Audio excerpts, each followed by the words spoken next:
Olá pessoal, então vamos reabrir esse canal Leiguitude, Leigos com Atitude. Acesse, compartilhe, divulgue, dê um like aí, diga se gostou, coloque alguns comentários e vamos levar esse canal para frente. Leiguitude, Leigos com Atitude. Vamos lá?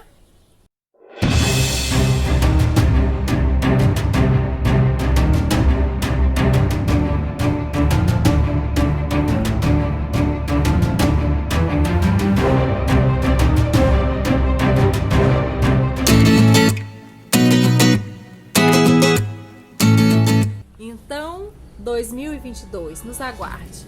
Nosso pensamento: de que aproveitará, irmãos, alguém dizer que tem fé se não tiver obras? Acaso esta fé poderá Salvá-lo? Esse versículo está em Tiago, capítulo 2, versículo 14. Então, esse ano de 2022, a gente tem esse pensamento, né? De atribuir obras à nossa fé. Somos leigos em atitude. Então, vamos agradecer a Deus, agradecer imensamente, né, por esse ano de 2021 que foi tão difícil, que passou. E vamos pedir as bênçãos para esse ano de 2022, né? Que seja riquíssimo, que nosso canal consiga atingir, né, as pessoas que realmente estão em busca, né, de compartilhar, de dividir, de ter uma atitude diante da fé hoje com esse mundo tão atribulado dentro da igreja. E quero apresentar o Pedro Emanuel, que também agora vai estar nos ajudando, e a Maria Alice, né? Meu tio Rondes vai colocar aí para vocês a fotinha deles para vocês conhecê-los, e eles estarão nos ajudando já estão nos ajudando, né? Quem está nos acompanhando no Instagram, né, já está vendo a participação deles lá. Então, nosso canal foi aberto no ano passado, né? O nome é Leiguitude, Leigos com Atitude. Então nós vamos compartilhar, temos um pensamento, uma programação para esse ano. Todo mês nós teremos 1 ou 2 vídeos para estar compartilhando com vocês. Vamos estar compartilhando testemunhos, datas importantes para a igreja, né? Atitudes que a gente pode ter no dia a dia diante de certos assuntos, que a gente às vezes fica assim meio confuso, não sabe como que age, não sabe o que fala, como que faz. Então a gente vai estar compartilhando com vocês isso aí. Qualquer dúvida que vocês tiverem, né, coloquem nos comentários, coloquem lá no Instagram, dividam conosco as angústias e a gente vai estar aqui ajudando. Hoje mesmo eu sou professora, mãe de 6 filhos, e eu cheguei em casa tão cansada, né? Tô trabalhando agora de manhã e de tarde e senti assim uma vontade de ter alguém para me acolher, de assistir um vídeo que me acolhesse, que compreendesse, né, as dificuldades do dia a dia da gente como cristão, como leigos, né? Então essa é a minha vontade para esse canal este ano, acolher, né, as angústias das pessoas, os sentimentos e ajudar de alguma forma. Olá, meus amigos, então nós estamos de volta, retomando as atividades do nosso canal, depois de um período de inatividade por diversas questões. Estamos de volta aí, ano 2022, a todo pique, né? E vamos dar uma palhinha, vamos falar um pouquinho do ponto de vista realmente do leigo católico, do ponto de vista do cristão, né, que vive no dia a dia as angústias e as tristezas, as felicidades também, as conquistas do dia a dia, sobre o tema da liberdade, né? A gente achou por bem, nesse primeiro vídeo, falar um pouquinho sobre a liberdade, sobre a importância da liberdade. Certa vez eu estava na minha turma de crisma, na minha catequese, e um crismando virou para mim e perguntou: olha professor, se Deus é tão bom, tão poderoso, tão bom, por que ele não nos criou incapazes de pecar, capazes de fazer o mal? Enfim, por que tem o mal no mundo? Por que tem tanta coisa ruim no mundo se Deus é tão bom? É uma pergunta pertinente, né? É uma pergunta que talvez muitos já fizeram, né? E esse Crismando, nesse dia, fez esse questionamento. E a verdade é o seguinte: por que existe o mal no mundo? Porque Deus respeita tanto a nossa liberdade, Deus considera a nossa liberdade tão importante que Ele não nos tolhe essa liberdade em hipótese alguma. Ele permite que as pessoas façam a pior coisa no mundo, o pior mal do mundo, justamente porque respeita a nossa liberdade. Evidentemente Ele tem poder para tudo.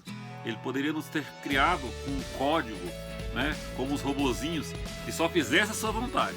E aí não existiria o bom mundo, né? Aí realmente o mundo seria um paraíso, só existiria o bem. Mas isso não seria liberdade.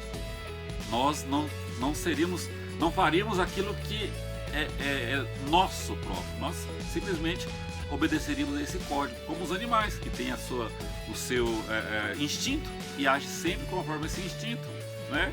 E às vezes são domesticados, às vezes são adestrados, mas em suma eles vão agir de acordo com esse instinto, né?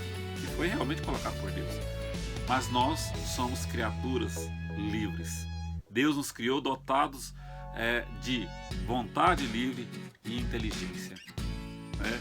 E Ele considera isso como algo absolutamente sagrado. A nossa liberdade Ele respeita de maneira absoluta e nunca interfere na nossa liberdade. Não nos impõe a sua vontade, mas pede a nossa adesão livre a essa sua vontade. Nesse período de pandemia, nesse período dessa doença, o que nós vimos foi a imposição e o cerceamento dessa liberdade, inclusive com o fechamento de igreja. E o que nós podemos deduzir do respeito absoluto que Deus tem pela nossa liberdade, que todo cerceamento de liberdade, todo ato que restringe a nossa liberdade, não pode vir de Deus, porque Deus respeita em absoluto a nossa liberdade. Então toda imposição, tudo que vai contra a nossa liberdade, não pode ser algo que vem de Deus, mas algo que vem do maligno, algo que vem do inimigo de Deus. O inimigo de Deus também é inimigo da nossa liberdade, porque ele sabe que somente seres livres são capazes de amar a Deus, somente seres livres são capazes de fazer a vontade de Deus. Então, o que nós vimos nessa pandemia foram muitas pessoas impondo as suas vontades ou impondo aquilo que eles achavam que podia ser melhor. Deus sabe tudo que é melhor, mas Ele nunca impõe. Então, eu não vou entrar no mérito de o que se acertou, o que se errou. O que eu quero dizer é o seguinte: nós, como cristãos católicos, devemos amar e ter como uma coisa fundamental a liberdade. Ninguém pode ser obrigado a algo que está contrário ao que está na sua consciência, né? Ninguém pode ser obrigado a fazer aquilo que a sua consciência diz que não. Isso é um cerceamento de liberdade, certo? Até com relação a essa imunização, eu nem pode falar a palavra correta, né? Porque senão o YouTube corta. Mas eu tenho pessoas, familiares que foram imunizados, tem outros que não foram imunizados. Então, eu não vou entrar no mérito da importância ou não da imunização. Mas veja bem, ninguém pode ser obrigado a algo que realmente considera ruim. Então, se a pessoa não quer ser imunizada, ela não pode ser obrigada a isso. Ela pode às vezes ser instruída, ser dirigida a isso, mas nunca ser imposto isso. Tem um vídeo muito interessante que eu até recomendo vocês procurarem na internet, de Dom Atanásio, né, um grande bispo católico, que fala sobre isso, né? Até o nosso corpo sendo possuído pelo Estado. É uma coisa absurda, super absurda, né? Então, nós católicos não podemos abrir mão da liberdade nossa e da liberdade dos demais dos demais irmãos, dos demais católicos, dos demais seres humanos. A liberdade deve ser respeitada de maneira absoluta, porque essa é a atitude de Deus para conosco e essa deve ser a nossa atitude também. A gente instrui, né? A gente orienta, a gente corrige às vezes, mas nunca pode ser imposta, né? Porque Deus não impõe. Dizia também um grande padre, um piedoso padre da nossa diocese, Padre Fernando: Deus não obriga ninguém. Deus não obriga ninguém. Deus quer que nós livremente o amemos, livremente o sirvamos, livremente façamos a sua vontade. Mas Ele não nos obriga. E nós não devemos aceitar que o Estado nos obrigue a coisas que nossa consciência não permite, não aceita. Certo? Um abraço a todos e vamos seguir firmes aí. Então, coloquem aí nos comentários e curtam, compartilhem, divulguem, ajudem a gente aí. E vocês é que vão fazer esse canal. Vamos lá, fazer esse canal aí pra frente, ajudar pessoas, evangelizar, compartilhar, tá bom? Um beijo e vamos lá!